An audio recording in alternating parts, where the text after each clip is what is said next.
Is it possible to reach 2000 tempo with just one opening as white? Well, to answer that question, first I need to introduce myself.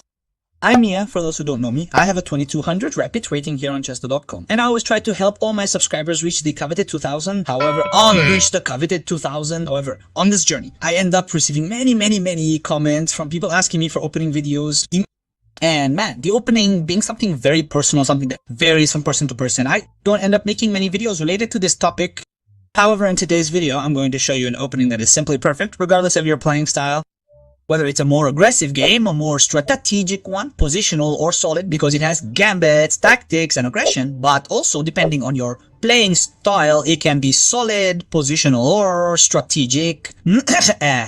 So I'm going to show you everything in today's video, but to show you that, I'm just going to ask for your like, your subscription if you're not already subscribed, and of course, if you're watching on your phone, don't forget to hype the video because that helps a lot. So focus on the video. Watch it if necessary because we're going to learn a lot from today's video. Now I'll stop rambling and let's jump straight to the board and see what we have to learn. Okay everyone, we're already here at the board and the first thing we have to understand is that we're going to start the game with a pawn, okay everyone? First, I'm going to present some of the basic theory of the Italian opening and then we'll delve deeper into its ideas. Besides, simply rote memorization of the move will only hinder our progress and is likely to result in us forgetting it when it matters most during the match. So let's go everyone. The Italian opening, let's see how it's formed. First, you'll start with pawn e4. Most of the time, your opponent will play pawn on e5, and here you'll play knight on f3. Well, we're not in the Italian opening yet, but our goal here for beginner players is quite simple, folks. We're controlling the center with pawn on e4, developing our pieces, and trying to create a short rock, okay? We try to do this to gain good space in the center, which will give our game comfort, mobility to our pieces, and security to our ream. This helps a lot in the mid and the middle game because having all this in hand, we're practically heading towards victory. Okay, folks? So we play knight on f3, we attack the pawn. Our opponent tends to defend with knight on c6. You can see that he's also doing everything right. He develops a piece defending the pawn. And here we go to the Italian opening with bishop on c4. And well folks, here begins the sea of theory, variations, and everything else. Arimis. Okay, so I want to explain to you that you don't need to know all the possible variations here to play Italian. What I want to say is that your intention will be the following. Visualize this. You'll want to make d3. You'll want to move your bishop either here or to e3, it doesn't matter. You'll want to make the rock. You'll move your knight into play. Maybe you have maneuvers here to g3. You have several intentions. You can make c3 with the intention of making d4. There are many ways to proceed from here, but what I'm going to show you is a more relaxed way first. I'll also show you, of course, the more aggressive variations, as you probably already know, or for those who don't, you'll learn today. And I'll also show you the more positional variations, which are the ones I prefer to play, okay, everyone? So let's begin.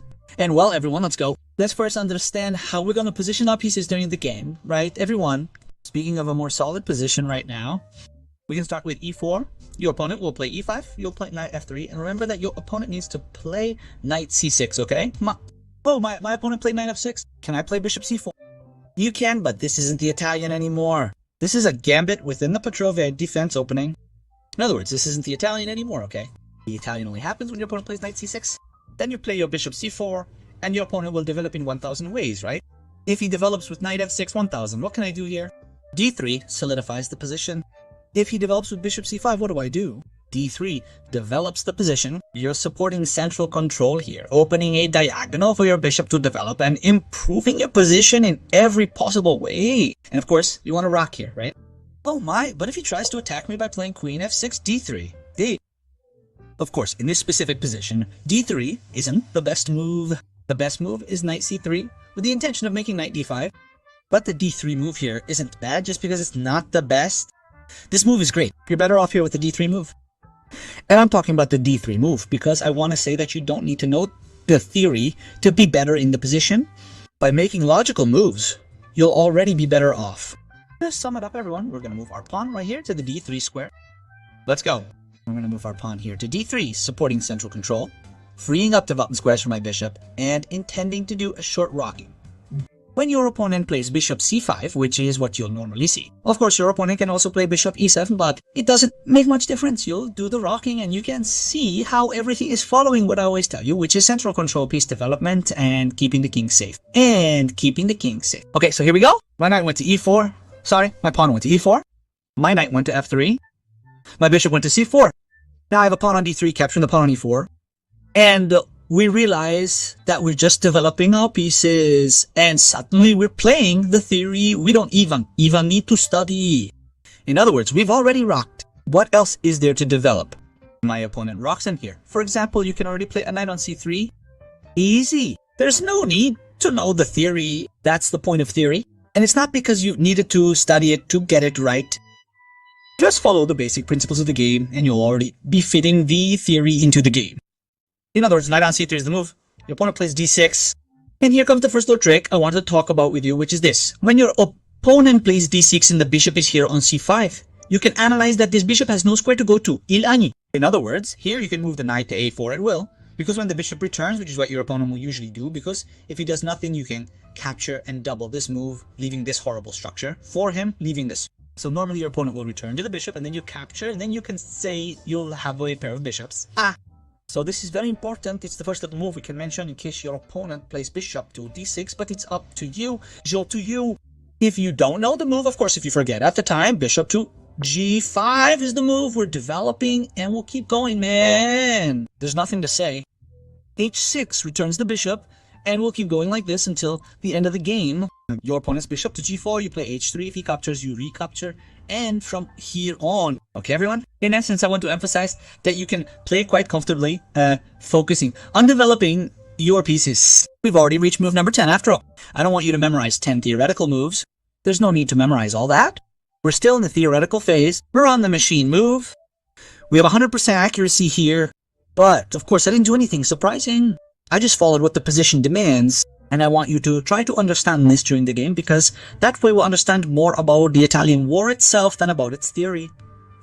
And of course, for those of you who are more aggressive, okay everyone, if your opponent makes a different move here, like a rook on f8, here comes the first move of the position, which is a knight on d5. Okay, everyone, here white is practically winning because this move applies, because the queen is pinned by the bishop, and you attack the knight, and here you're practically going to destroy your opponent into the opponent in the attack. Oh, but he makes h6. Keep the pin, man. Keep the pin. Try to win the game here. Oh, but he makes g5. He sacrifices the knight. If he takes it, you retake it. And here white is very, very much winning, because here you have a promising attack. His knight will fall. There's no way he can hold on. And here you'll practically be winning. So, of course, it's just a move if your opponent makes a natural move like rook, right? But if he doesn't do that, if he naturally follows with h6, you continue your development. And of course, as I said, you don't need to memorize theoretical moves. You realize that just by following the normal moves, you'll be at an advantage. But of course, if a move like rook 8 happens and you remember it, during the game, you can take advantage of that to win against your opponent more quickly. Now let's move on to the next one. And well, folks, for those of you who are more aggressive, you can't ignore the Fegatello attack, right, folks? The Fegatello lore attack, when you come here in the Italian and play knight g5 with the intention of using the bishop and knight to apply this duplex attack on the queen and rook. And well, folks, it's very specific. Why? Because there's only one move that leaves black's position normal, balance here, which is the move d5. And here begins more of the theoretical part. You have to know how to play, because the only move that works, of course, is pawn capture d5 and knight a5 for the opponent. That is, the move with knight a5, you're starting to understand, right? There are many people who play knight e7 here because they don't want to send the knight to the corner. We know that normally sending the knight to the corner tends to be bad, but that's the theory, right? There's not much to say. The exchange comes, you retreat your bishop. And of course, I'm not going to expand much on the theory of this variation, but the point is that in the end, a variation that was supposed to be an attack will end up becoming an attack for your opponent, where you have the extra pawn. So it depends on whether you want to play a position where the position is very open. There are many tactical themes at play, many attacks to come. And of course, you have to be very careful. If you want to see this variation, I recommend that you put it on the computer to study, because I don't want to address specific themes here in this video. We are learning to play the Italian and not the Fegatello variation. But of course, if you want a complete video, leave a comment about the Figatilo variation, and I can do it here on the channel, obviously, so we can see what its themes are. And of course, folks, what happens if we go back to another theme that also makes black worse, which is the bishop move c5, which Fischer already used, okay, folks? The point is that after this capture, and you return your bishop, you will make a rook move on f8, or else a move like queen move on e8 here to try to infiltrate with the queen. And the point of these two moves is that you will take advantage of this space created here by yourself to try to create a very strong counterplay. Here, in a way, your king is still in the center, and if you do a short rocker, you'll practically have an open file in front of your king. And of course, black will try to use that space you created and your lack of development to attack you, Mevas. So it's up to your playing style to play that. But of course, folks, we're talking about if your opponent knows how to play against that, right? Because otherwise, if your opponent doesn't know and makes a silly move, like b6 here, ignoring this fact, you'll execute the move and you'll win. If your opponent thinks, I'll kick this knight with h6, you'll capture the pawn and you'll win. Then, man, it's up to your opponent to try to defend. If he tries to defend with a queen, even then, there's a little more compensation, but it still doesn't work. You capture with a bishop. If your opponent does anything else, I don't know, I think d6 here, same thing. The knight captures f7. There's no move involved. Your opponent is forced to play a pawn or whatever other piece of junk they play. Here, you capture that pawn and you go straight to victory. Okay, everyone? So, that's the Figatelo attack in a very summarized way. It's very good against beginners, without a doubt, because if the person doesn't know how to play against the Figatelo attack, they will lose. And of course, this doesn't make your game worse. That's the best part because by making this move, you're not leaving your position inferior. You go into a theoretical position. That is, here you are in balance. Okay, everyone? And of course, there are different variations within the Italian. For example, instead of the opponent playing knight f6, they can play bishop c5. I just wanted to address this topic because it's the second most played move after knight c6, which is bishop c5, and there are other points to be commented on regarding this move, which is the following. If you want to play what I explained before, making d3, you can. If you want to play by rocking, you can. Your opponent can, for example, you play d3, they play f6, or you rock and they rock. You'll continue your normal game. What can you do? Knight on c3 here? Your opponent can pass the rook into play, I believe. Yes, they can. Your opponent can play d6. You can play bishop on g5, and the game will continue. There's not much of a secret here. There are those knight on a4 themes, as I explained before, but it's up to you. But the point I wanted to make, guys, is that in this specific position with the bishop on c5, there are two themes to be discussed. The first is the pawn on c3. Your intention here with the pawn on c3 is that you simply want to play d4 and fight directly for the center. Oh, but he takes it. You retake it. You're tied up by the knight and the queen. When the bishop returns, you suddenly have the entire center controlled by your pawns. In other words, this greatly helps with mobility in your position. The intention is clear, right? To play c3 to make d4.